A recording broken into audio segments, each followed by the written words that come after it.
सिंध के अंदर एक बहस छिड़ियो है त क़ौम परस्त भी सरकार परस्त थी विया आहिनि। सरकार परस्त क़ौम परस्तनि जी निशानदगी गुज़िरियल ॾींहुं प्रेस कॉन्फ्रेंस में शर्जील इनाम मेमण कई।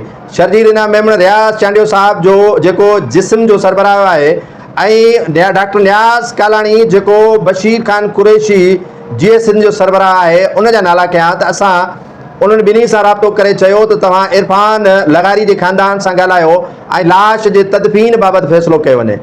यानी सिंध के अंदर एक बहस छिड़ियो है। मोरे वारो वाक़ियो तो पंहिंजी जगह ते थी वियो।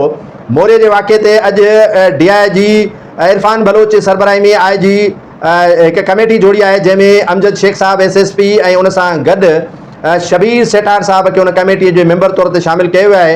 JITयूं अॻ में भी जुड़ियूं आहिनि, JITयूं अॻ में भी फ़ाल थियूं आहिनि, पर तव्हां ॾिसो त जेका नंढड़ी डिंगरी प्रिया कुमारी अगवा थी उन जी JIT ठही, उन JIT जा कहिड़ा नतीजा निकिता उहे बि तव्हांजे साम्हूं आहिनि ऐं मोरे जे साने जा नतीजा कहिड़ा निकिरंदा उहे बि तव्हांजे साम्हूं आहिनि। बहरहाल किस्सो मुख़्तसिर त सिंध जे क़ौम परस्तनि जा नाला वठी करे शर्जील इनाम मेमण छा थो साबित करणु चाहे त सिंध जा क़ौम परस्त बि सरकार परस्त आहिनि। जेकॾहिं सरकार परस्त आहिनि त उन्हनि खे वाक़ो करणु खपे, जेकॾहिं न आहिनि त उन्हनि ते इल्ज़ाम न हुजणु खपनि। जेकॾहिं इल्ज़ाम शर्जील इनाम मेमण लॻाए पियो त इहे असांजा पघारदार आहिनि त उन्हनि जी वज़ाहतूं शायदि नियाज़ कालाणी कई आहे।